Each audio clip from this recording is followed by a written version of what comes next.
Bonjour, Jihan Ben Slimane, consultante en stratégie et conduite du changement et directrice du cabinet ERA Consulting Group.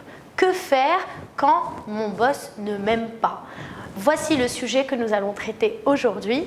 Eh bien, la première chose à faire, c'est de comprendre d'où vient cette impression que mon supérieur ou mon manager ne m'aime pas.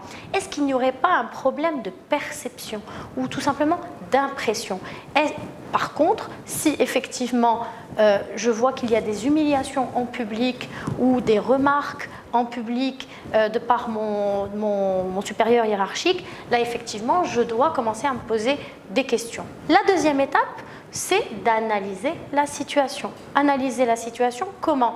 Eh bien, en se remettant en question, en prenant du recul, peut-être aussi en impliquant son entourage, les ressources humaines, votre DRH ou votre responsable ressources humaines en entreprise, les collaborateurs, pour voir comment eux, ils ont cette perception de cette relation entre vous et votre manager.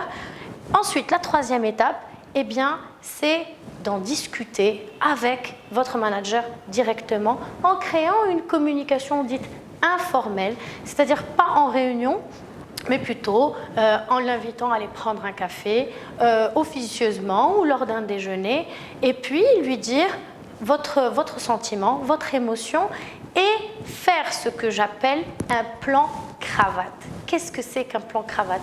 Il y a un problème, une situation délicate, c'est le nœud de la cravate. Il faut dénouer cette cravate.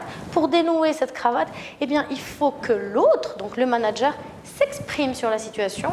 Moi, je m'exprime sur la situation. C'est ce qui correspond à la tige de la cravate. Et ensuite, on va ensemble vers la pointe de la cravate, une relation gagnant-gagnant. Et là, on commence à travailler sa relation avec le manager dans l'action. Par contre, si après avoir réalisé toutes ces étapes, la situation ne s'améliore pas, eh bien mieux vaut trouver sa place dans une autre entreprise.